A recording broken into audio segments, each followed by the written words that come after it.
நான் படுக்கையில் கிடக்கிறேன். என்னுடைய பிள்ளைகள், சகோதரர்கள், சகோதரிகள் அனைவரும் என்னருகில் கவலை தோய்ந்த முகத்துடன் அமர்ந்திருக்கின்றனர்.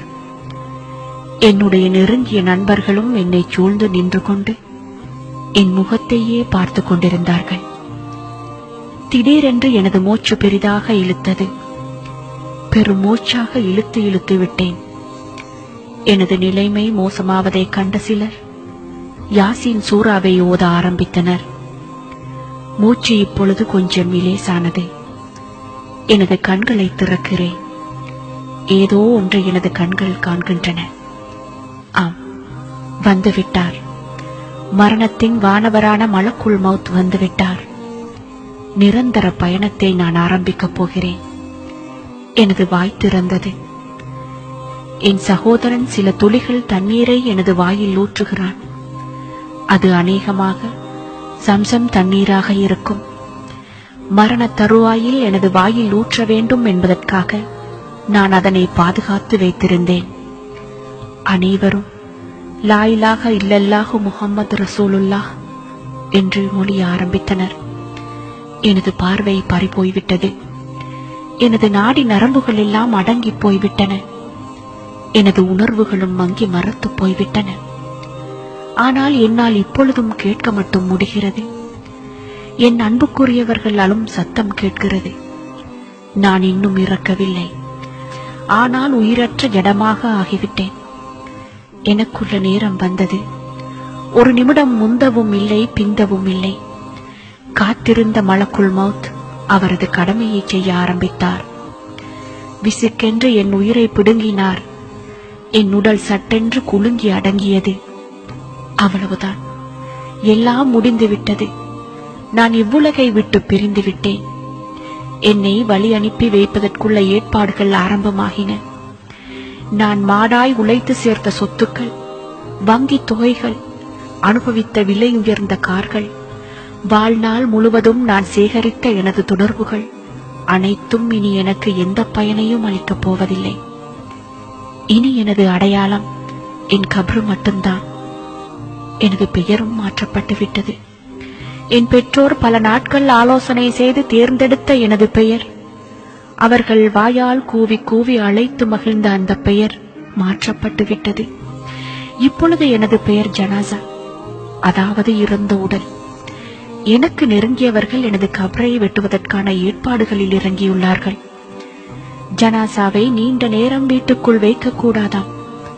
அவர்களுக்குள் பேசிக் கொள்கின்றனர். என்னை இப்பொழுது நீண்ட நேரம் வைத்துக் கொள்ள அனுமதி இல்லாத இந்த வீட்டை நான் தான் கட்டினேன். பல கனவுகளுடன் பார்த்து பார்த்து லட்சக்கணக்கில் செலவு செய்து கட்டினேன். என்னை குளிப்பாட்ட ஏற்பாடு நடக்கிறது. நான் வீட்டுக்கு வெளியே குளிப்பாட்டுவதற்காக எடுத்துச் செல்லப்படுகிறேன். நான் பார்த்து பார்த்து கட்டிய வீட்டில், நான் அழகுற கட்டிய குளியல் அறையில் எனக்கு குளிக்க அனுமதி இல்லை. குளியல் அறையை சொகுசாக பயன்படுத்த வேண்டும் என்பதற்காக விலை உயர்ந்த பொருட்களை வாங்கி அங்கே பொருத்தினேன். அவையெல்லாம் இனி எனக்கு சொந்தமில்லை. இந்த நிலையில் எனக்கு பயன்படாத இந்த பொருட்களை நான் ஏன் வாங்கினேன்? குளிப்பாட்டி முடிந்தது. என்னை வெள்ளை துணியில் சுற்றினார்கள். விலை உயர்ந்த என் ஆடைகள் எல்லாம் எங்கே போய்விட்டன? என்னை சந்தூக்கில் வைத்தார்கள். எனது விலையுயர்ந்த ஏசி கார் ஒரு பக்கம் கம்பீரமாக நின்று கொண்டிருந்தது. அது இப்பொழுது எனக்கில்லை. எனக்கு கிடைத்திருப்பதெல்லாம் இந்த மரப்பெட்டிதான். இதற்குத்தானா நான் இவ்வளவு நாள் கஷ்டப்பட்டு பணம் சம்பாதித்தேன்? இப்பொழுது எந்த பயனும் தராத இந்த பணத்தை சம்பாதிப்பதற்குத்தான் நான் எத்தனை பொய்கள் சொன்னேன். எல்லாம் வீணாக போய்விட்டது. நான் என் வாழ்க்கையை தொலைத்து விட்டேன். எனது இறுதி பயணத்தை சுத்தமாக மறந்துவிட்டேன். ஆனால் அது உறுதியானது, மிக நெருங்கியது என்று எனக்கு தெரியும். இருந்தாலும் அதனை மறந்து உலக மாயையில் மூழ்கி போனேன். பாவங்களில் பழகி போனேன். ஆனால் இன்றோ எனது விளையாட்டு முடிந்து விட்டது. இது எனக்கு மட்டுமல்ல, உங்கள் எல்லோருக்கும் தான். நீங்கள் எல்லோரும் இதே நிலையை ஒரு நாள் அடையத்தான் போகிறீர்கள்.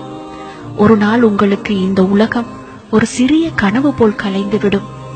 எனக்கு நேர்ந்தது போல் உங்களுக்கும் நடக்கும். உங்கள் உயிர்களும் ஒரு நாள் பிடுங்கப்படும். ஆதலால் தயாராக இருந்து கொள்ளுங்கள். நன்மைகளை கட்டி வைத்துக் கொள்ளுங்கள். அது ஒன்றுதான் உங்களுக்கு உதவும். உங்கள் இறுதி பயணத்தை இன்பமயமாக மாற்றும். மறுமை வாழ்வை மகிழ்ச்சிகரமாக மாற்றும். மரணத்தை மறவாதீர்கள். அது நிச்சயம் வந்தே தீரும். அது உங்களை இதோ நெருங்கிவிட்டது. ஒவ்வொரு ஆத்மாவும் மரணத்தை சுகித்தே ஆக வேண்டும். அன்றியும் இறுதி தீர்ப்பு நாளில்தான் உங்கள் செய்கைகளுக்குரிய பிரதிபலன்கள் முழுமையாக கொடுக்கப்படும். எனவே எவர் நரக நெருப்பிலிருந்து பாதுகாக்கப்பட்டு சுவர்க்கத்தில் பிரவேசிக்குமாறு செய்யப்படுகிறாரோ அவர் நிச்சயமாக வெற்றி அடைந்து விட்டார். இவ்வுலக வாழ்க்கை மயக்கத்தை அளிக்கவல்ல அற்ப இன்ப பொருளே அன்றி வேறில்லை. அல் குர்ஆன்.